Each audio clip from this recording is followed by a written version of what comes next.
What is going on, ladies and gentlemen? Welcome back to another live with RJM Fishtales. Tonight we have JT Hickman on, fishing with Gramps. If you don't know who he is, most of you probably already do, but if you don't, he's just another one of us in the kayak industry community that's trying to help everybody get on the water and help in any way we can, no matter how it is. We come up with all sorts of things. We run across different people, and we just go with the flow and just try as much help as much as we possibly can. So I wanted to have him on and talk about him a little bit. If you don't know much about JT, what he's up to, what he does, what his channel's about, and all his social media stuff and what he's all about. So welcome to the channel tonight and welcome to the show, JT. Nice to have you on.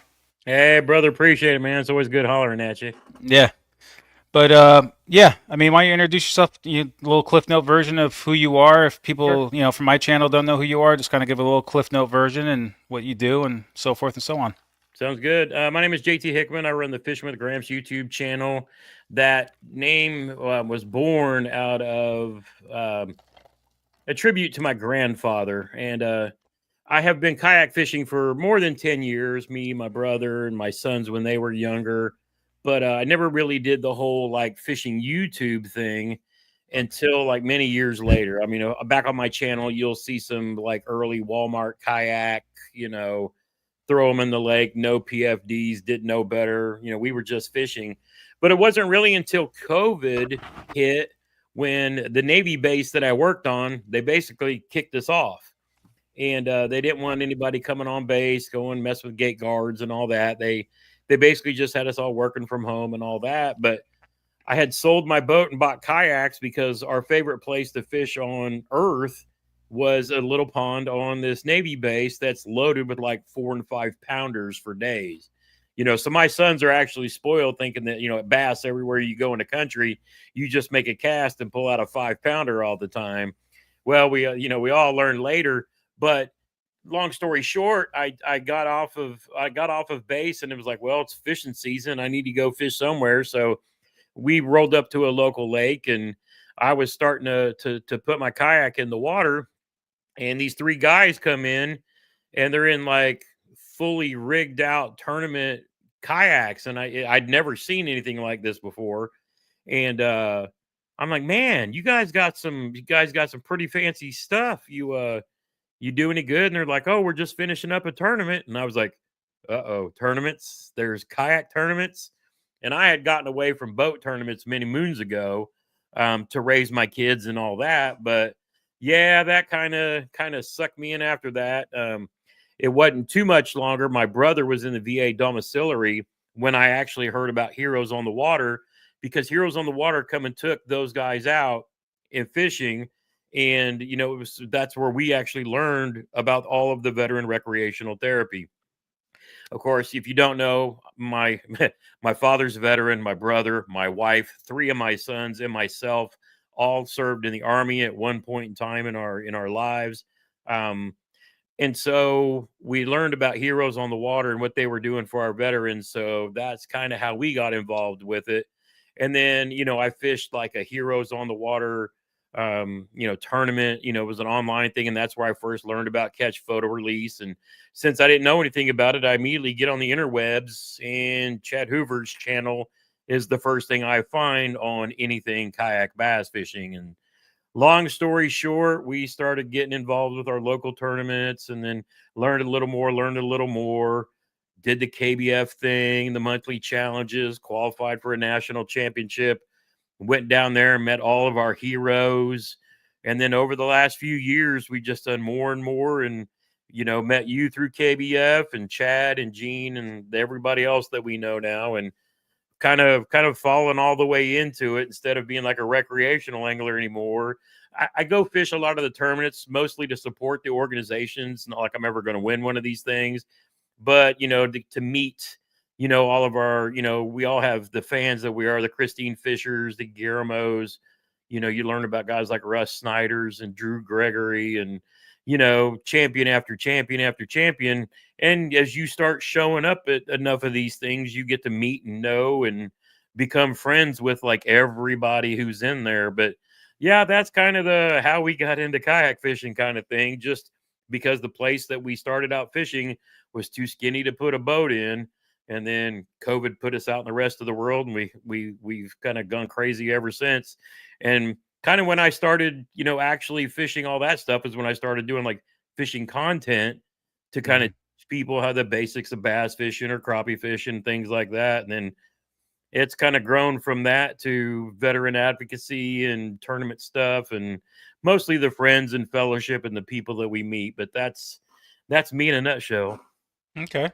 Well, that sums up pretty good. I mean, most, like I said, most of us know you, but I mean, if they don't know you, that was a really good summary of it and how the kayak fishing has, the community in general, how we all grow together. And like you said, we see each other and it just kind of like, I think we feed off each other too as well when it comes to this stuff because, somebody may see somebody do something like, oh, that's a good idea. And, I think it helps us all, grow as a community and helps, us to do content. We always try to figure ways to help people, whether it's a review video, everything pretty much I've purchased, so I like to do reviews on them Yeah. and share them and tell people, pretty much I do enough research and I've been through enough things now. I know what I like. And, unfortunately, for many people being on the budget, a lot of things I do buy is expensive, but I know it Yeah. works, and it just, that's what I review and I just try to help people that way. And then the fishing content comes along, which has been kind of dry lately, but it's going to start coming back here, which is good. As far as YouTube, what do you have planned this year? Like any special video or trip you plan on doing that you want to share with anybody? Pretty much like the videos and whatnot. I've got a playlist of things that I plan to make. And when I Hmm. get time to make them, I make them. I try to. It's funny because if I review something or I talk about something kayak related, I kind of started in my journey like on the budget side of it. But Hmm. as my buddies tell me, Gramps has got fold money. And I've kind of been through like all the budget stuff, and now I'm kind of finding and fishing the things that I like to fish with. I'm 3 years away from retirement if I don't get doged, So I'm already working on, I've got a pretty good collection of higher end rods that I really like to fish with. I've pretty much settled on my reels that I like, but I still do reviews on like new reels that come out. I'm kind of a Shimano homer anyway. And so I cover those kind of things so that people, if they're looking to kind of like step their game up to the next levels, that's kind of where I'm at. Even with kayaks, I've done through that. We all started out in our little paddle, cheapos that we felt, we got started in at Dunham's or Walmart. And I think my first actual fishing kayak was like a Future Beach Angler 114 that was just, pre anything else. And then I discovered Old Town, and one of my favorite brands by far because I was kind of getting a little older, a little bigger in the waist with my knees and whatnot, and I needed something that I could trust my life in, even being a heavier set guy because I'm on my butt all day, being an IT guy. But Old Town is like one of the brands that no matter what, I will always recommend. And this last couple years, I've been playing with some of the bona fides. So I've got my PWR, and then I'm in the middle of rigging up the new XTR because Hmm. if we're gonna go nuts, we may as well go nuts on the biggest, craziest piece of gear. But I'll probably fish that for the year, and then knowing me, I'll probably sell it off and give somebody a good deal, and then go focus on maybe like a good river kayak, like an RVR, or get a Crescent or something I can put. I miss kind of being in the creeks and whatnot because around Indiana, that's kind of where we started. We're all guys down here in southern Indiana. We're all pretty much river rats, so we like getting up. The only place I can find smallies near me are up in a lot of little creeks that I can't really pull those bigger fishing kayaks in. So I know that even though I'm playing like super scoping boat this year, next year I plan on really downsizing it and keeping the PWR for the lake stuff, but then get like an RVR or Crescent or something smaller to get back in like kind of those skinnier waters. I'm working on trying to get my health right and be a little more mobile to be able to do that. But this year, what I've got on the books, going to be at the Bassmaster Classic. My partner, Fish Texas Kayak Trailers, Nick. I've got a double on order, so I knew I was going to be hauling a PWR to an XTR. So Lefty's been good to me, but I need something that's side by side to hold, to carry around two big giant, carry two big giant kayaks like that. So if I take somebody else that I've got a spare to do that, but I'm a fan of the Classic. I'm a fan of MLF. So I try to go to one or the other each year just as a bass fishing fan.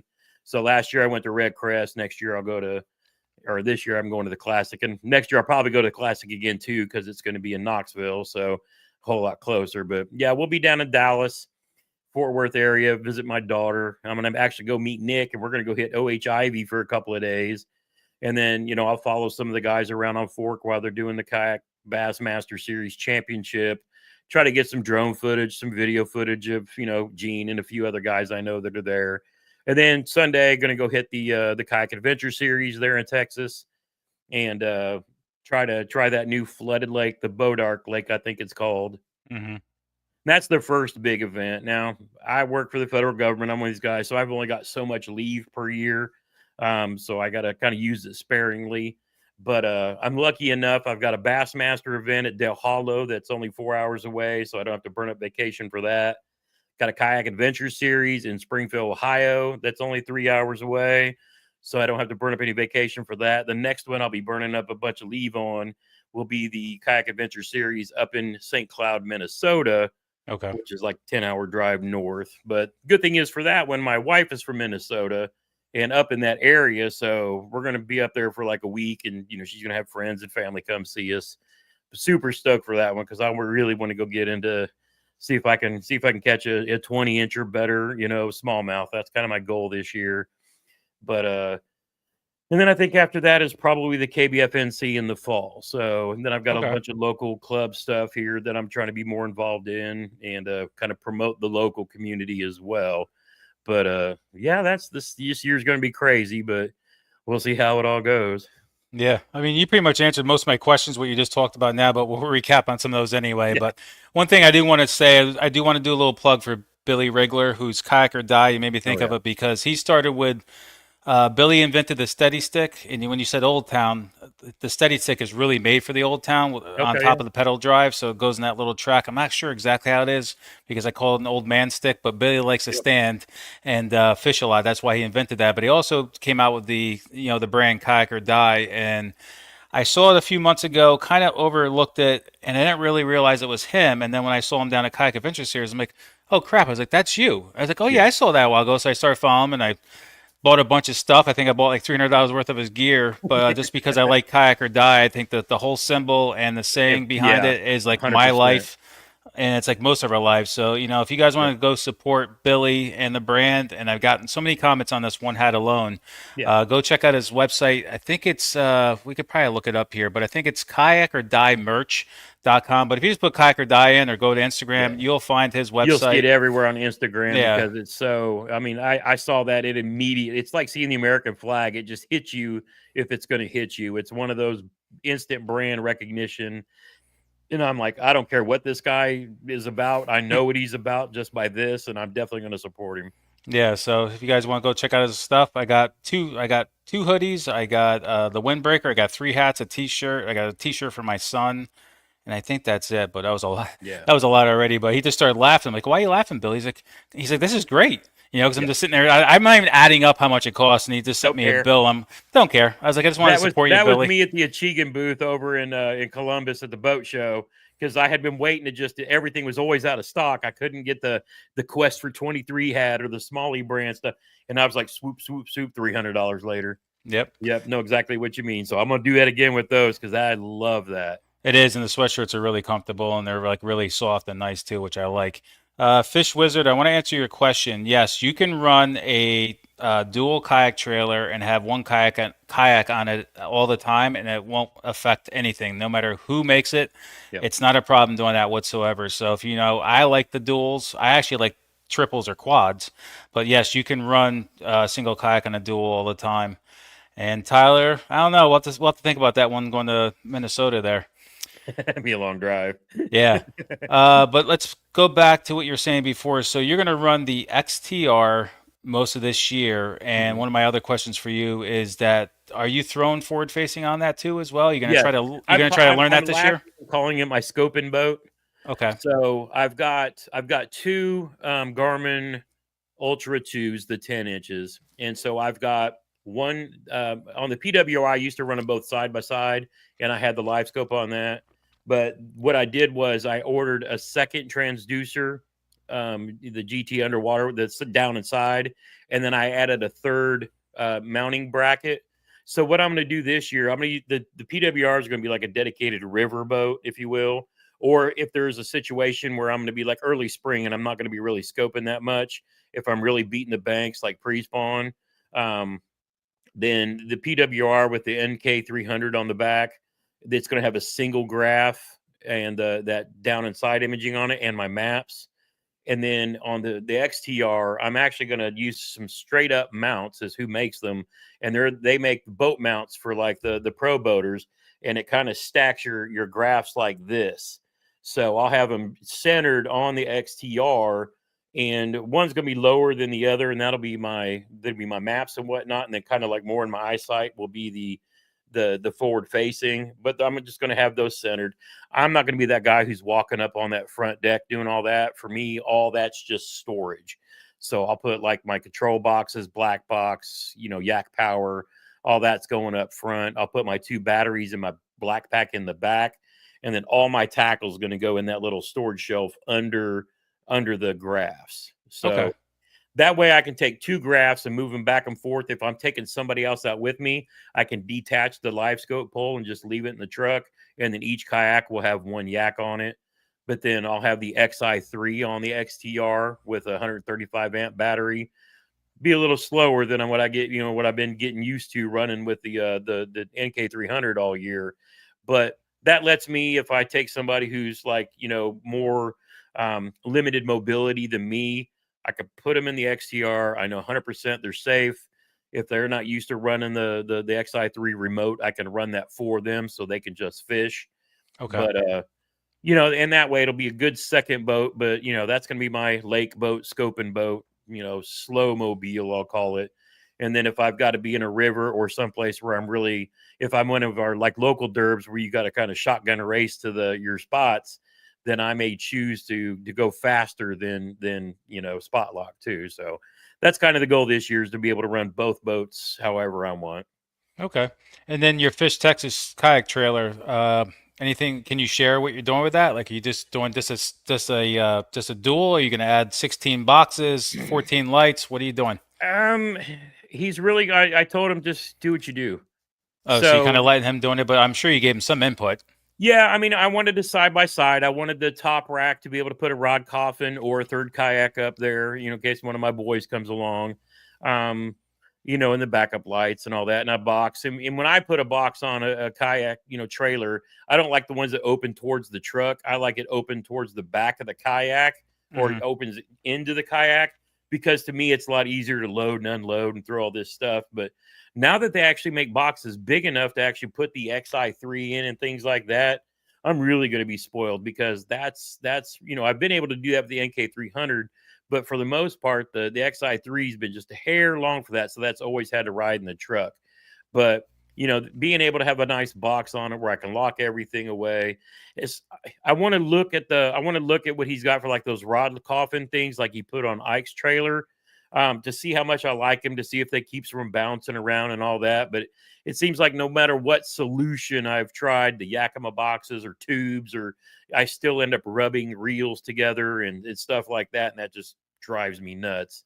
Really, the Yakima box is the only box that keeps it supported enough with the bungees and keeps them still. That's the only See, boxes I I like. take, because I'm carrying like 12 or 20 rods Well, get 2 loaded. boxes. Get 2 of Yeah. them and separate them Oh, up. yeah, I guess I never. Yeah. I hate those little bitty foam things, because it's like I always had to kind of cut them out a little bit so I could fit them in there where I want. I was like, this is just taking forever. Just throw them in the front of the truck.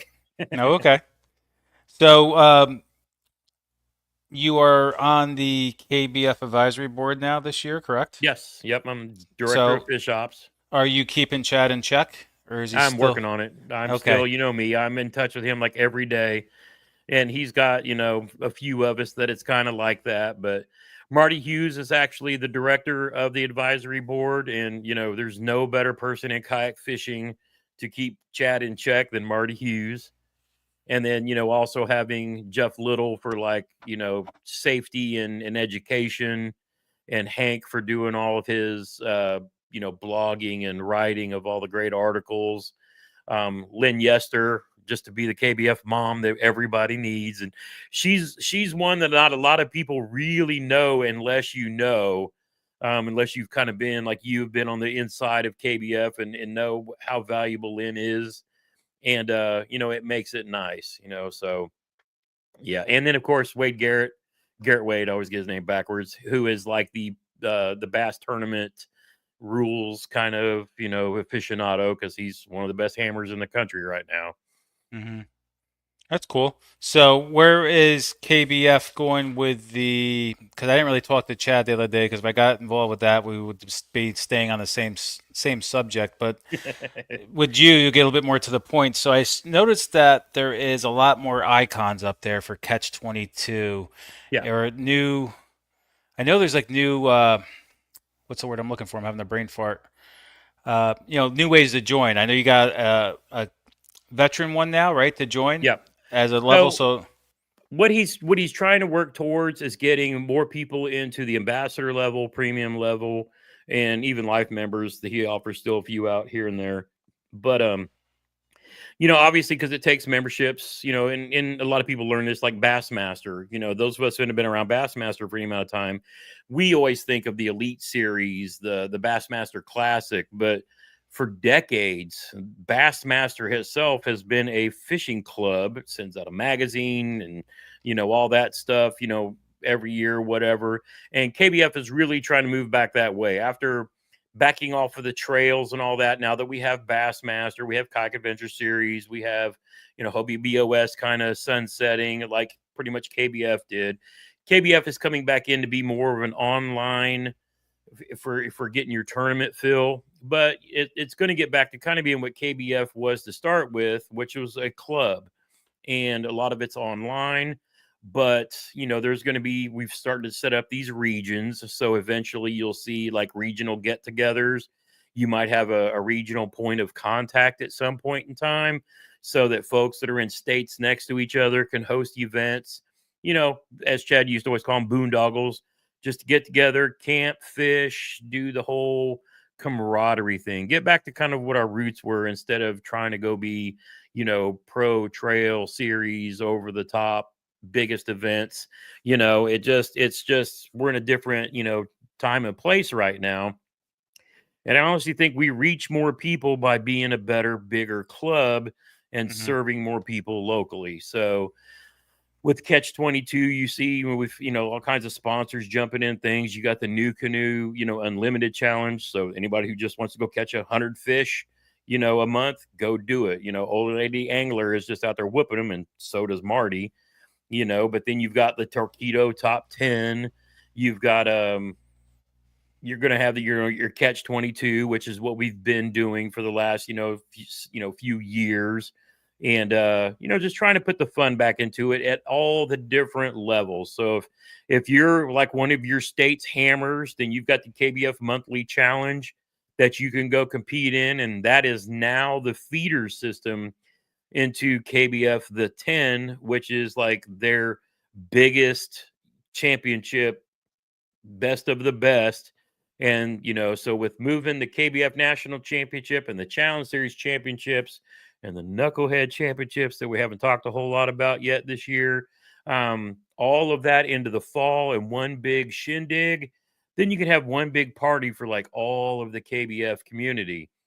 Then the following spring, you have all winter to brag and boast and talk about getting ready for the 10, the showdown of the 10 best anglers in the KBF organization. And a lot of the times, those are names that we almost always know: the Mike Hmm. Elsie's, the Russes, Guillermo's, the big dogs just out there duking it out and really doing it. But, if you do really good in your state challenges and you go qualify and do really good at the KBF National Championship / Challenge Series Championship, then those top 10 finishers from them state anglers will duke it out, and in the springtime for a whole different tournament. So it should be pretty cool, but we're trying to get it back to keeping it simple, easy to manage, easy to run. Chad's actually going to work to eventually bring that in and be a complete family owned business and family run business at some point in time. But when you've still got employees and things like that you've got doing some things, it takes a while to transition and do all of that. But I guess that's the long-term goal of things, just to build a better club and kind of get back to our roots of just being a big KBF happy family, if that makes sense. Yeah, I signed up for the Catch 22 for the year, obviously to support that, and I wasn't going to do any tournaments this year, which I've said on numerous live streams, but the whole Team Kayak I keep Series thing saying that came too. out, so me and Tyler are going to go do that. We'll see how that goes. I will definitely probably make a kayak adventure series that I compete in. When I went just down to Florida, it was just for a few days because the Heroes on the Water first event, we had clubs coming down from Maryland and stuff, and Oh Kayak wow. Rudy was there, and what's his name? Rory was supposed to come there from USA Kayak Magazine, right? He was Okay, supposed to yeah. make it down, but they had the snow up there in Virginia, so he wasn't able to make it down. And I guess he was shoveling his sidewalk or his driveway, and he fell and hurt himself. Ugh. So he was supposed to come down, but we still had about 20, maybe 30 of us there. So it was a nice. So I had to come back for that. But I plan on fishing another kayak adventure series actual event as a competitor. I'm hoping. Yeah. But I'm gonna see how the Lake Murray one goes, and then we'll see where we're gonna go from there. Me and Tyler, we're supposed to go to Kentucky Lake. We're gonna go to the Susquehanna one, Oh and yeah. who knows what else in between. Maybe I take off enough time to do the Susquehanna for Kayak Adventure Series, the one before the Team Kayak Series. We'll see how that all works out. I may have more time now with the whole house situation, so I may have some more time now to take off. So I may do that and Yeah. spend some time there with that. But I may jump into I may do a monthly or two challenges, state challenges, just to jump in there and see if I can actually get first place again. It's been a while, but really, Yeah, it's the it's tough a lot of the times. Normally, I just like jump into mayhem to qualify for yeah, the NC, but I'm actually may if I'm home enough this year. I really and I say this too, knowing that I have a major certification that I've got to take this year. I've got the classes for it like in June or whatever, and so then I'm going to be study, and I hoped to time to be able to do all that like in the dead of summer when fishing sucks the most so that I can get that knocked out of the way. But part of me just really wants to try to get that done sooner than later, just because I want to go fish as much as possible. But you know how life is. It's like you have best laid plans, but I plan to be at all these things, but that doesn't always mean it's going to happen. yeah. See, keep seeing Tyler say Minnesota, so he must be pushing for that one now. We haven't talked about that, but I guess maybe he's taking some time off and he's not telling me. He's just telling me now. So I guess he Wondered. wants to go to that Minnesota one, but we'll see how it goes. As far as your local clubs, though, what did you be? I know you belong to a couple of them, but which ones? There's one that I mostly fish, that I mostly focus on because it's a KBF club. It's a Okay. small club. We never get, maybe 20, 25 people each event. And I've been gone so much the last couple of years, I hardly ever get to fish it, but I'm actually going to be working with them more this year, doing live streams for them, really work on promoting there's some other clubs that they do. It's almost like all online. So you only kind of get together at the championship, and that's fun. That's cool. But that's really not my thing this year. Now that kind of COVID's gone. And one of the things I always liked and missed even about the Bass Club boat world, not so much the people and competitors, but like after the tournament, after the weigh in, like with my local club, the Southern Indiana Yak Angler Club, SIAC, they're an in person after the event. So when we all get off the water, they'll bust out the grill and throw on some dogs, and we'll hand out awards and the checks and all the. It's really kind of cool. Their trophies. They do an engraved tumbler of the lake name, the date, and then a silhouette of the lake. It's unique. It's something different. Hmm. Um, but then we have a bunch of bait companies and other gear this year that there's a battery sponsor, so they give out batteries, and so each event there's just like a whole lot of stuff. But again, it's about building that kayak fishing community and that kind of a flavor. Well, hello, dear. And that kind of a flavor, to kind of get the people together again. So that's the one I'm going to focus on the most this year, since I'm going to be in state. I might jump in the online one because they do a format where you fish Thursday through Monday. You pick whichever day you want to fish. It's kind of good for those working man, blue collar, weekend workers, the overnight shift guys. There's generally a day that they can fish between Monday and Thursday, and you just pick one day, and then that's the day you go fish. Okay. Yeah, I did qualify for the national championship. Now that Chad moved it, maybe I will have to go to that too. I gotta see how it all works out. When is that again? That is It's like now. November 5th. It's one of those again around Veterans Day kind of time frame. Okay. And we're And then, kind of figuring too, it's kind of after everybody else, you know. okay. Yeah, But let's see. Gunnersville still they're still biting. Oh yeah, for sure. So I know you said it before, but which actual national events? Because I was probably half paying attention, or half asleep. What national trails though do you plan on fishing in person? So I'll be at the Kayak Adventure Series in Texas. Okay, so you're going to that one. Okay. I'm going to that one since I'm going to be there for the classic. The Kayak Adventure Series in Ohio, since it's nearby, and that's in June. The Kayak Adventure Series in Minnesota, the St. Cloud, and Okay. then the Bassmaster at Dale Hollow because that's 4 hours away. Okay. So you're doing quite a few then. I mean, you're going to be at quite a few of those kayak adventure series, which is I good. was like, you know what? The ones that are close to me, and if it's only weekends, since I'm off on Fridays anyway, I work 4 10-hour days, during the week. While I'm being told all the time that government employees don't do anything. I have a very stressful job, but I work 4 10-hour days. So I'm off on Friday. So with the Bassmaster being 4 hours away, that's when I can kind of like zip right to the one next door in Ohio, same kind of thing. So, the classic and then the Minnesota one are the two farther trips, and then, going down to Gunnersville for the weekend, down in the falls, not that big a deal either. So Yeah. that's another quick down and back because I don't need to go pre-fish and all that too. I'm just going to that one for the fun of being there. hmm and back to what you were saying too before about people say you have folding money. Well, people don't realize we're older. Yeah, yeah, I've been at my job for 30 years. yep, Being in the same industry for 30 years, you work yourself up. You make, you work yourself up as far as the pay scale. So we have the money to do it, And I get that a lot because I'm always changing trucks. I'm always changing trailers. Everybody thinks I'm rich. I yeah, sell things. I just don't buy them and just give them away. I sell right, them and, buy them and sell them and get money back. Yes, sometimes I lose, but I'm not losing the whole thing. So right, exactly, yeah. I like, trying different things. You see how many trailers I've been through and how many Oh, back 100%. Yeah. and I mean, forth if I've there's a been. trailer expert out there, it's RJM Fishtales. Yeah, and all I'm going to say is there might be another one coming up I in the works bet. yet too. Yeah. Stay Um, tuned for a future episode, right? yeah, but I'm still going to always still keep my enclosed though, just for the simple Yeah. fact of the whole camping experience, and it works out great. I mean, my wife says it's just weird sounding. I'm like, what's weird? Because I'll pull over on the side of the road now, and I have this thing called even flow. It's just basically, it's like a power source like Dakota Lithium. It's got 120-volt power, and Okay. I'll just pull over on the side of the road, dump some water in my coffee maker, and I'll make a fresh cup of coffee as I'm driving. I'll Oh, pull yeah. over, make it out of my trailer, and then I got a cooler with half and half, and I got some sugar. I'll just make a coffee on the go. So it's kind of nice, Yeah. having the enclosed trailer and having all that stuff inside there, and taking it with me. Well, when So and you still having a little one and being able to go doing those camping trips, you got a yeah, whole lot more room to carry, all the things that you need. So that does make it nice. And if you can spoil your wife at all while you're out there, it just makes it that much better. yeah. But I was thinking maybe just get a kayak trailer too down the line just for those longer solo trips Yeah. where I don't need to take all that stuff, and I'll just save some money on gas instead of hauling the more of the wind sail that's you tow behind you. Even though You're right. I went smaller this time, but I figure Right. I would.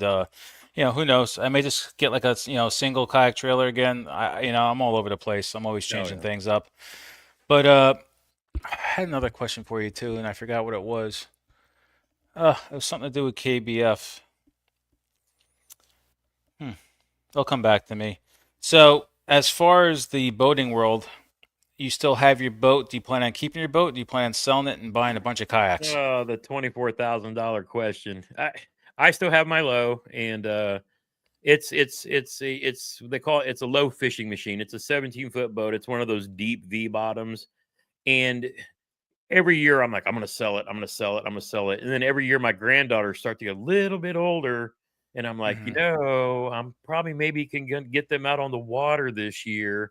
And so every time I say I'm gonna sell it, I don't sell it, but we'll see what the economy looks like. We'll see what the market looks like. I if I had to do it over again now that I'm really wanting to chase smallies more, I would probably do like a John boat type thing with a jet hmm outboard. But we might take the girls fishing and do some crappie fishing, and hell, I might take my brother and my youngest son and throw us in there and camera us all up, and that could be some comedy gold that just hasn't been. that hasn't been filmed yet. So we'll see. I mean, for now I've got it. I'll probably put it on the market. If it sells, it sells. And if it don't, well, it was a sign I was supposed to keep it. So Yeah, we'll but see what think about happens. that with the cameras, though, JT. I mean, you put a bunch of you on the boat, and like you said, it could be a comedy thing. I Oh mean, yeah. start doing, two or three of you, start doing boating trips, and Yep. and edit those videos and put them on your channel. It just adds another mix to the channel, and I think Because people will my like whole it. thing is supposed to be fishing with Gramps, not just kayak fishing with Gramps. Even though Yeah. I'm so comfortable in the kayaks, it's really hard to say no. But I've got some places around here. I got a power plant lake that I can go hit on a warm day here in the middle of winter, and the bass should be just smashing. And they don't allow kayaks on it because it gets really windy. So Hmm. that may be something that we see coming to the channel here before too long. Just because I want to kind of I like the tournaments and stuff. I really, really want to get back into chasing big bass. And that's something I've gone more into chasing inches than chasing, um yeah, now they're all talking about rock proof with jet ski gets all the jet motor gets all the smallies.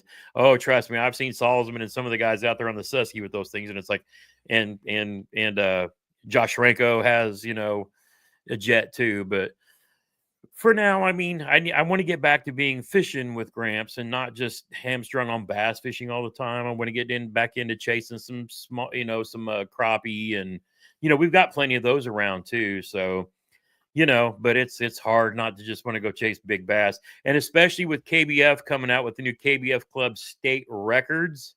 Hmm. I really want to be one of the ones that's got one up there. And I didn't realize this, but I know two guys in Indiana that have 23-inch bass that they've caught here in the state. And I mean, I know there's some giants around here, but Gramps ever caught a muskie? I don't think so. I don't really think so. Oh, they're I nice, know man. there I are caught some one. muskie. There's some muskie in some of the pits over in a county that's about 90 minutes away from me. Um, but I really don't know how to fish for them. I've seen people throw like those big whopper plopper kind of things, but it would probably be something that I tried to do if I was with somebody that knew what they were doing and could teach me. Yeah, no, I've caught muskie. Growing up on the Susquehanna, and all my uncles had jet boats. Okay. Being on the Susquehanna, you kind of have to. And Yeah. they all got aluminum boats, and they would just fly and bang off rocks, but they just kept on going. It was like not a big deal for them. But I just like, does it not tear holes in the bottom, or are they just built to go do that? I guess if you get the right boat, I mean, or you Yeah. got an inexpensive John boat, because really a John boat just bare with just three aluminum seats going across it. That's pretty much most of my uncles had. Okay. If you did put a hole in it, I mean, what do you got to spend? 3,000 to replace it? Like a little 17 Oh foot yeah. John boat. It's not that much. I mean, I was just at Sportsman Warehouse today over here grabbing some more lures, some top secret lures for Lake Murray that I'm not telling anybody about. Until Uh, afterwards. yeah, but I'm bringing back some old school stuff that nobody's even thought about throwing in such a long time. You know what? I want to try it for a few hours to see if I get any bites. But if I do catch any on it, I'll let you guys know. But after the tournament, but there's a John boat standing up there, a 17-foot John boat standing up against the wall, Yeah. $1,800. Yeah. Had built-in cup holders and everything. So I guess if you do bang a hole in it, it's like Yeah. almost Who cares? replacing a Yeah. hole, your hole in your kayak, or whatever. So. Uh, but yeah, I mean, muskie fishing is fun. I mean, if I lived back up in PA all the time, I'd be doing it as almost as probably at least every couple of weeks because Yeah. Just it's because. fun. I mean, they get huge on that Susquehanna too. Oh, I bet. So speaking of Susquehanna and fishing for muskie, do you have a bucket list place that you want to go fishing? It could be country or it could be overseas. It could be here in the USA. But do you have a bucket list place that you still want to get to? Um, And you have to get to because we only have so much time here, so you can't put it off. But do you have a bucket list place to go? well, okay, so kind of going through the list. I mean, El Salto in Mexico has always been like forever because I mean, you even heard like, 20 years ago of guys going down there just catching giants, right? So that's always been on like the number one. But in recent years, the bucket list, and I'm actually starting to cross them out, which is kind of why I got back into the tournament thing because my wife, after being with me for so long fishing boat tournaments younger in our marriage, kind of knew how I was that way. But instead of me trying to go win the tournaments, I'm more going to these tournaments as an excuse to cross off a bucket list. So for Mhm. me, the Susquehanna. Now I went the one time. And everything I wanted to do, I was just completely in the wrong place, wrong time, doing the wrong all the things. You still got to learn. But I went and I caught fish in an actual official Bassmaster event. If I get hit by a bus tomorrow, my ass was on score tracker on a Bassmaster. So that was kind of cool. But the Susquehanna is one of them. And my good buddy Michael Ridenauer is like, next time we go to Susquehanna, you're going to come with me and we're going to go catch some fish. So, I'll learn. But I actually met some new people and went out and fished with some of the Freedom Squad fishing fam and had a good time. And but I learned. And you would have thought I'd won the dang Super Bowl, the first fish I caught there, but I went, and it was a good time. So looking forward to doing that one again. On more recent, Gunnersville was always one. Of course, we've done that now. For me, local around here, we would go down to Kentucky Lake all the time in the Bass Club days. So that was, but like this year, OHIV. Definitely. I mean, how can that not be on anybody's radar after the last few years?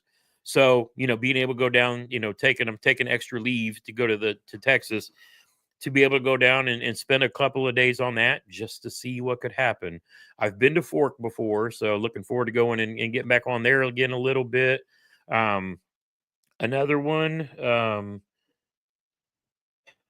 honestly, going back to Susquehanna again will be on the list, but I'm actually looking forward to going to Dale Hollow because for a lake that's only 4 hours from me, I'm really kind of surprised I've never been there. But I guess I never really thought about it because I never really thought or cared that much about smallmouth until the last couple of years when I've just lost my mind, trying to chase them. So, going to Dale Hollow this year and being able to fish with Michael Ridenauer again, who's kind of like taking me under his wing as far as like these places go, because I can catch my fish around here. But as you know, traveling around and being able to do it on the move, that, you can show up with some skills, but you've got to kind of have a lot of, enough time to kind of pre-fish and figure some things out, or at least find some areas where their fish are. If you can find them, I know how to catch them. It's just sometimes finding them.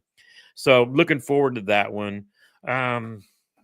How come I'm In not hearing addition, anything about salt? I've asked this question to a lot of people that came out here. I barely ever hear saltwater. I mean, you never want to go for a tarpon or snook or no, it redfish. just it just never. I've always been like a creek, river, small strip pit kind of guy. I That's see funny. other people. Tyler says, "How about saltwater?" It's funny that I didn't even Yeah, see that. I yeah. just thought about it. But yeah, I don't see too many people. I mean, It's like I've heard people say if you go fish for reds, you'll never want to fish for bass again. So, I mean, I guess it's one of those things since I've never done it. I ain't gonna lie, bro. The one, and that's why I get so many people. How come you don't spend more time crappie fishing? How much time you don't spend more time, bluegill and blah blah blah, or even smallies? I still want to catch a 10-pound bass before I yeah. die. And it's just like for decades, that has been the only thing I catch. Now, I know in Indiana, there's no 10-pound bass. So for me, my goal here would be like a 7 or an 8-pounder, that next big thing. But as I've started to venture back out, going to Gunnersville, going to these places, like with this in Texas, I'm going to be on 3 different lakes that who knows? I mean, You you're better saying catch it there's a there, chance. or you could go with Tyler and you can catch 11-pounder with him. That guy Yeah. just caught an 11-pounder. That thing was beautiful. I mean, and then one of the things we're planning on doing next year. So, like, I kind of knew what my schedule was going to be like this year, just out of commitments working with Drew and kind of promote the trail, and Chad with KBFNC, and then of course there's a close by Bassmaster. How could I not? But next year, Florida is on the list. Okay. Like this time of the year, I'm just gonna whoever wants to go, we're all gonna go down to Liz's place in Tampa, and the places where she's catching every one of her catch 22 fish now are over 20 inches. Hmm. You know, most of her fish are PBs in my book. You know what I mean? And she used to catch a lot of them from the bank. So Oh shoot, yeah, and we now just that have to go she's down got a there with a fishing kayak, rod. Yeah. she's unlimited now that she's got a kayak. So I mean, that new canoe, she is putting it to work, and between her and Dalton Albright down there, I mean, they're just smashing giants. Yeah. And it's like, how could you not love that? So if I don't do anything at all in 2026, the one thing I'm going to do is go to Florida and see Liz and go fish with her. Yeah, you just have to get Dalton, Liz together, Oh, you, me. We'll get Tyler, we'll get all of us together, and we're just gonna go to one lake, and we're just all yeah. gonna catch double-digit fish all day. What a video that would be! Oh my goodness, that would just be incredible. I mean, just because. I mean, it's funny in my whole life, and this is so dumb. I was stationed in Atlanta for 3 years while I was in the Army. Never went to Florida. I didn't go fish one time the whole time I was stationed there. It just I had left home and I was a kid, young adult, and it just wasn't on my mind. When I moved to Texas for my final duty station, my brother moved down there. It's like, bro, we got to go fish. And he drugged me all back in. It's like all my childhood came back. And then because of my brother, got me back into bass fishing then, and then we started fishing tournaments together, and it's been nutty, crazy 30 years since. And when you're down there, and when you and your brother are down there in Texas, you didn't catch anything big when you were down there fishing? My biggest fish, it's funny because this was before he got his boat and before I got out of the Army and moved back to Indiana. The biggest one I caught, and my personal best is like 8 pounds. It was like 876. It's either 867 or 876. Caught it on the bank of Lake Fork on a bridge, just walking down a bridge, throwing a Terminator spinnerbait in 1997. Terminator. And I have not, yeah, you talk about old. Yeah. But and it's funny, you were talking about throwing some like old school baits. Jeremy and I were like, we need to have like a retro challenge. We go back and find those like whatever it was way back when that was like our thing. For me, it sucks because for him, he still throws damn Berkeley Power Worm. Hmm. But we were talking about like go find those baits that we used to throw all the time. For me, it was always a jig and a spinner bait, and a 10-inch. For me, it was a 10-inch red shad Texas rigged worm. But yeah, I mean, and that was my biggest fish down there was, just over 8 pounds. And I think I think his PB when he was working on fork was like 11 something, but he's caught a few double digits, I think. But yeah, I would just love to be able to. I'd love to go down this year and break a 9 pounder just to set a new weight. I mean, I went and bought a new Bubba scale just so nobody's like, oh, Gramps is waiting with that Guggen scale to give him a few extra. No, I'm going with legit scale this time because I want to try to get. I want to try to get a big one.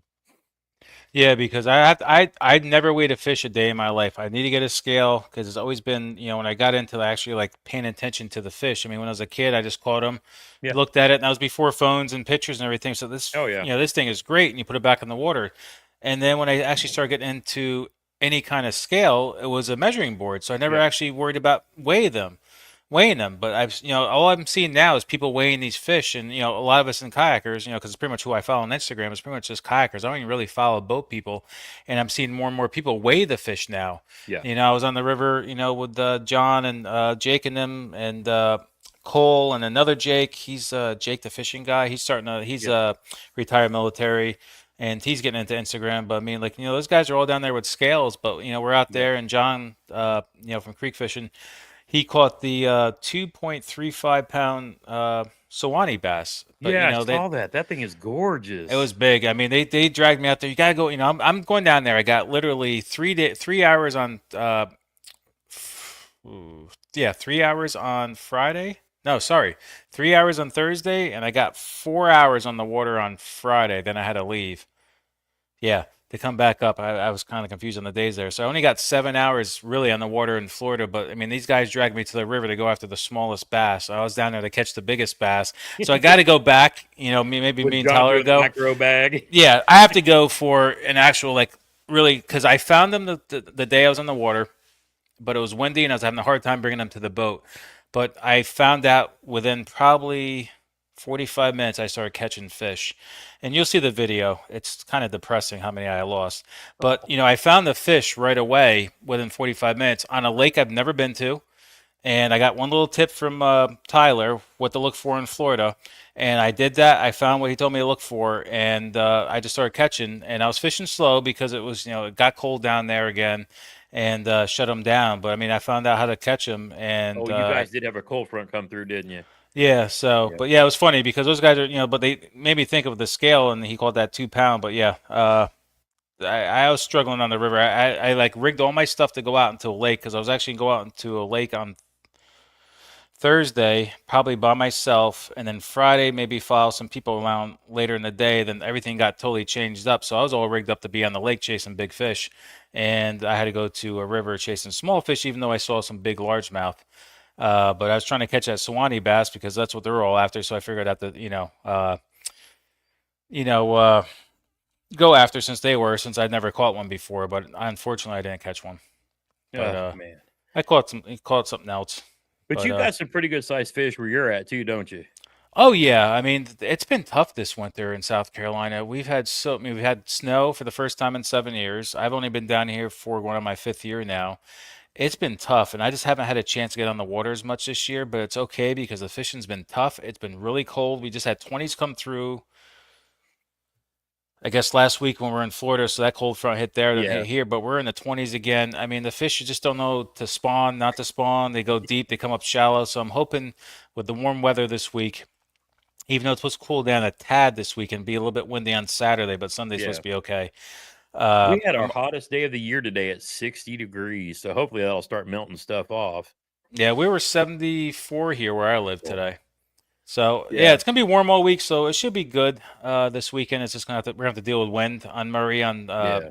Saturday, which if you've ever been to Murray before, when it gets windy, it can be pretty fun. I You mean, gotta be there's some gotta be careful, huh? Yeah. pretty big white caps. So I got a couple areas where I'm going to be fishing. Me and Tyler, we have some protected areas, so I think that's where you're going to see a lot of people at, except for the people who fish offshore a lot and live scopers, which we do have quite a few in that tournament. So Yeah.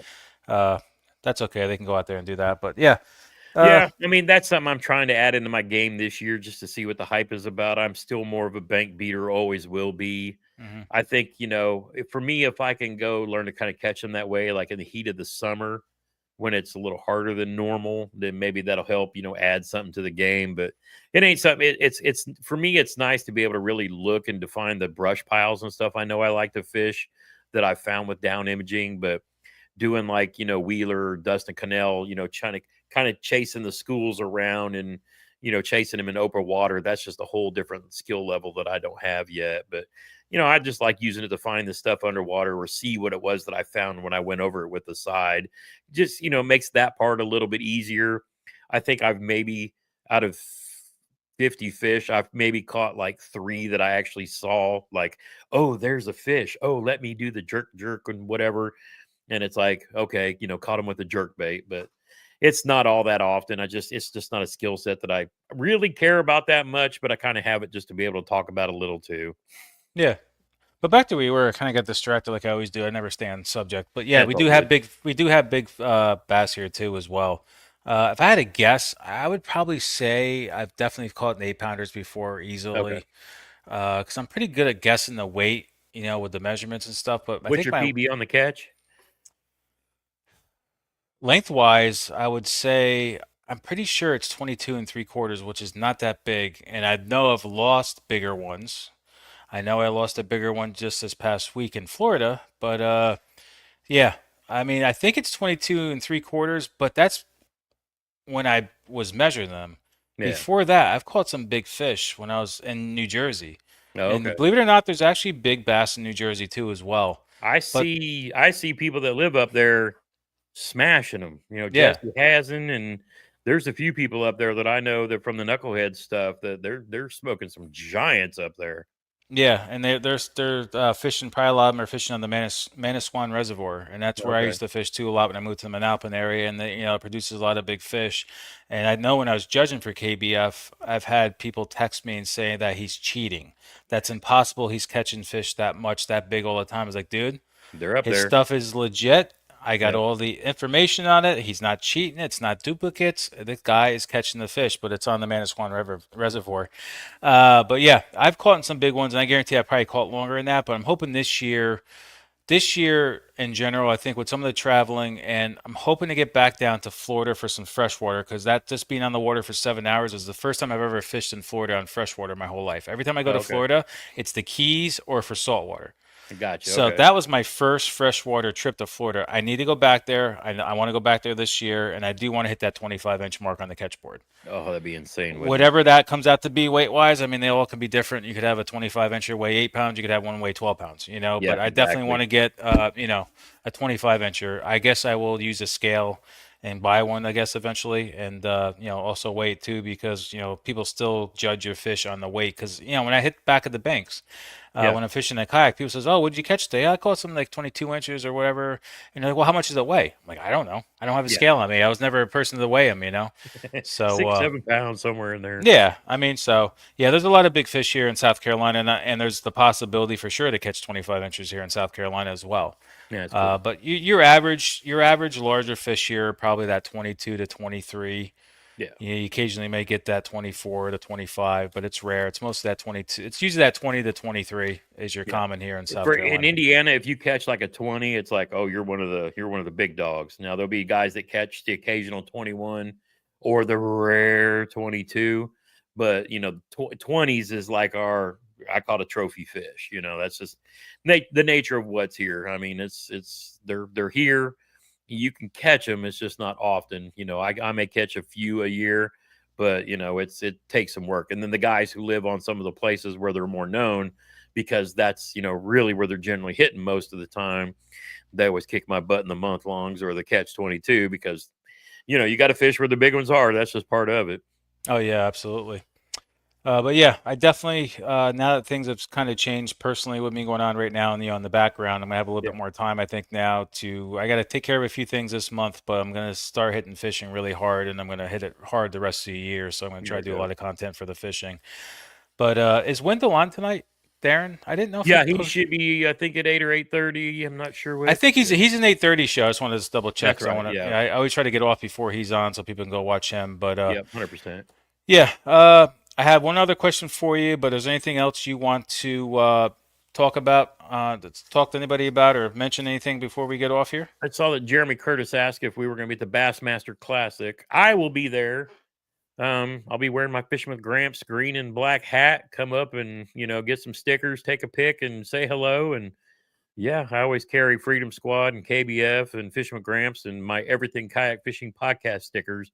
So I carry a pretty good little sticker pack with me wherever I go. So come hit me up and say hi. Yeah, for sure. Yeah, I won't be there. When is that again? The kayak version is the 19th and the 20th, I think, and then the boater version is the 3 days after that. And then the kayak Okay. adventure series is on the 23rd. So Okay. you'll probably see me around when the kayak fishing stuff is over. When the boat derb guys are gone, that's when I'll kind of go to the expo if I don't sneak back over to Fork. But I'm going to go to the expo at least one day. But if you follow me on Instagram, or Facebook, I don't do the whole Fishing with Gramps on Facebook thing, but you can find me at JT Hickman on Facebook, and then I'm very active on socials when I'm on the road. That's for sure. And I think Yeah. on Instagram it's like fishing.with.gramps. It is? I thought it was just fishing with Gramps. It could be. I don't remember. I changed Ah. it. I've changed it in the past, and now I don't remember what it was. There's a question because somebody's asking me. Any more issues with the baits reel? Yes. And I hate talking bad about people, but this is a small thing. I just actually reached out to him, and I think I told Tyler. I got one of my hundos sitting right here, and it's something I can fix, but for the price point, and that looks like it's plastic. I don't know if that's cracked. I actually haven't investigated it yet because of the price of these things. I was just going to send it back to them, but yes, I don't know if you could see that, guys. See that little black thing there? The little insert for the chute came out. And I was just real. This has happened down in Florida, and this is not the one I just sent back. The last one I sent back was my stupidity, which I think I did mention on one of the lives, and I was talking about people's. I never put backer. I don't put any tape on any of my reels. I haven't done it in the longest time, but I guess because I was fishing in cold weather, the aluminum shrunk enough that I was making my whole spool of braid spin, and I thought my drag was Oh, broken, and it wasn't. I sent it out to them. They took care of it. They serviced it while I was there, and it was just that I didn't have any electrical tape on the back, and I haven't done it in such a long time. I haven't had any issues, and all of a sudden I had one with one of theirs. So that wasn't a problem. I've had definitely bearings on one reel So I've had one issue that was my stupidity and my fault. It won't happen again. I've had one issue where I think I did have a bearing break on me, so I had one legit issue, and now I have this issue here with that little piece coming out. And I know I could super glue it, but for the price of these things, I said to them, I was like, of course, it's right before a tournament, so I actually just ordered a Cast King Mega Jaws Elite as a backup since this is not going to be in service. And I asked the guys there at Bates if there's a quick fix for this. I mean, I could look at it right now, I could super glue it, but I don't want them to fix it. So that's the only other issue I've had with Bates. It's still minute, but for that price, I'm going to send it back to him. I'm not going to try to fix it, even though they say they might be able to have a fix for it. But the guy's supposed to reach out to me tomorrow and Yeah. let me know. But I'm going to have him fix that. But it's simple. I'm looking at that. That is plastic on plastic, if I'm not mistaken there. But overall, I'm still super happy with these reels. It's so lightweight in my hand. But like I said, I just ordered the Mega Jaws Elite. I haven't had one of those yet. I'm going to try one. I got the Royal Legend Pro and I got the Royal Legend 2. A little bit less expensive, and that Royal Legend Pro baitcaster that has an 8-to-1 ratio. And I think when they first came out, it was at the $80 mark. I got it with my discount for like 65 when it was on sale. And now I think I see it on the website like 91. But for that $80 price point, I'm actually really surprised at that reel. And I know the Mega Jaws Elite will be good. I know they're magnetic, like self-adjusting magnetic backlash prevention thing. It looks like it's going to work very well. Yeah. I know Gene's been talking good about them, but like I was talking to Tyler the other day, um, as the time goes on here, I'm going to keep these baits reels alive. I'll keep sending anything back if I have any issues with warranty because I'll take care of it. Will I buy any more in the future? I do want to get some salty hundos, but I don't know. I'm telling you, if I get that Mega Jaws Elite and I really like it, I may not spend the $400 on reels anymore. I Yeah. know maybe later on again, I don't know, but I know they'll just keep fixing my hundos. I got 3 hundos and I got two goats. So I got 5 of the reels, and I'm just having little issues with the hundos. And I know that they're still kind of new. They haven't been out a super long time. Uh, and like I said in other videos, your Cast King reels could break too as well, but you kind of expect them to break a little bit because they're on the cheaper price point. But Yeah. no matter what you get, something's going to break. And I Unless you're thought throwing this, Shimano. yeah, hey, I've had all the DCs. I've broken those too. But See, see, I can't fish. I can't fish the DC. That they're so big in the hand. But the SLX DC XT is absolutely fantastic. but I gotta remember, I use this in saltwater too. So No, yeah, okay, yeah. So I got redfish ripping these things all the time. I don't know how the Shimano would hold up to that. I think right, every right, every yeah. You'd reel have to when you move up push to it with like a reds. Bantam or something heavier duty, or the Tranks. I guess is what those Ha- big heavy duty kind of things are. have you had one of these in your hands though before? No, the baits. I actually played with them at Red Crest, but I haven't fished with them at all. Oh, I thought it was gonna be like way too small when I got out of the box. This is the most comfortable reel I've ever had in my Yeah. hand, and I had bigger hands, and I've never was a big fan of the smaller reels, but the drag on this thing is great. I forgot what I it is. keep saying It's I want to talk to them again and have them on a live. I actually talked to him about that when I met him at Red Crest, and then of course everything happens. Time flies so fast. It's like no matter what you're doing, you just never have enough time. It's mhm. like I've been like trying to get caught up editing videos, this and that, and getting everything I need in to get this XTR rigged, and then I'm sitting here thinking, I've got to leave in 3 weeks. I've got to get this thing completely rigged and at least on the water once or twice here just to make sure it's bulletproof before I get on the road and go to Texas. And Yeah. now I'm like, that's not that far away. No, you better get your ass moving there, kid. I know. So, my last question for you. I don't know if you saw you've been watching any of the lives or not. I think I saw you on with Chad last week. But if you could fish with one person, past or present, who would it be? Ooh. Honestly, I'd go fish with my grandpa one more time. hmm And that's how Yeah. most people is. I mean, nobody's ever asked me that question before, but I might as well tell everybody out here because I never actually answered that probably on a live myself. It would be my brother. I lost my brother when I was 10 years old, Yeah. and never had the chance to fish with him. Yeah. Because he was actually he was in the military when I was 10. So I never really had that chance because we kind of separated as because my parents got divorced. So some of us got kind of separated and Yeah. didn't have a chance to fish with him, but I definitely who I would fish with. And, I'll be honest with you, I'd want to fish with him, but I knew my brother enough that I don't know if he would really actually be into it, but I'll get his ass out there anyway. But I definitely want to fish Yeah, with my brother for sure. Let's have that experience. But I mean, really, when it comes down to it, it's always family for me. I lost most of my uncles. All my uncles died really young.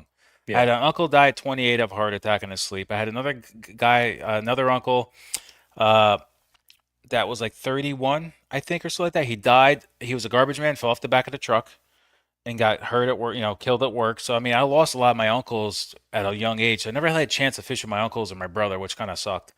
But yeah, that's who I would fish with. Yeah.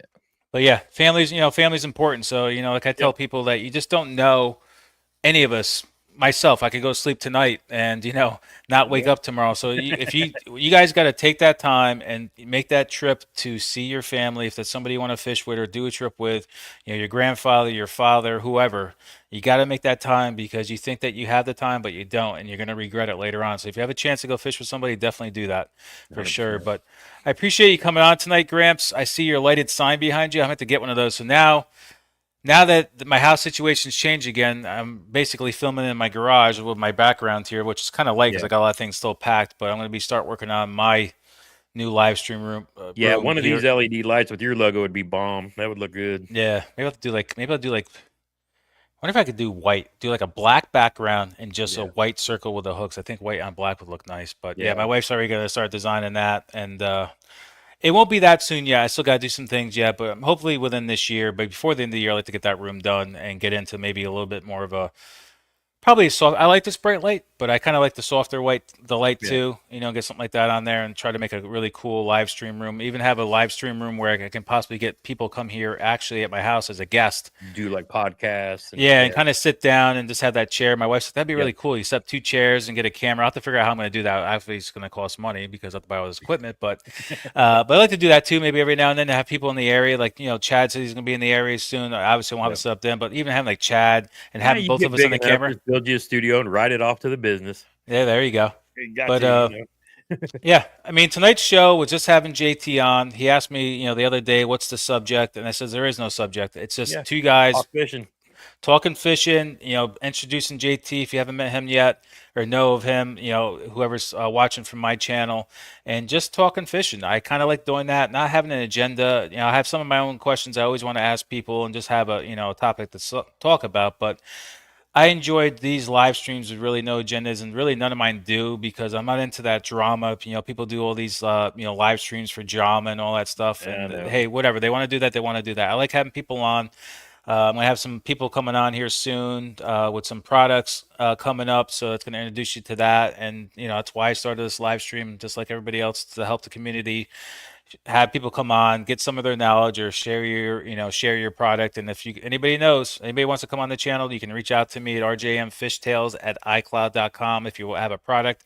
I mentioned this a few times my first few live streams, but if anybody wants to come on the channel, you're more than happy to. Just reach out to me at RJM Fishtales at iCloud.com. And, you're more than welcome to come on if you have something good to talk about or a product that you're working on and that maybe you want to start getting out there and everything else. So I appreciate all you guys stopping by. I appreciate all the guys from Gramps channel coming on here with all your comments floating through there. And, I appreciate anybody who's going to be watching this later on. And hopefully you guys enjoy this. And I appreciate all you guys stopping by. And I appreciate you stopping by, JT. No, my pleasure, brother. All right, guys, have a good night. We'll see you guys soon. Next week is actually Darren.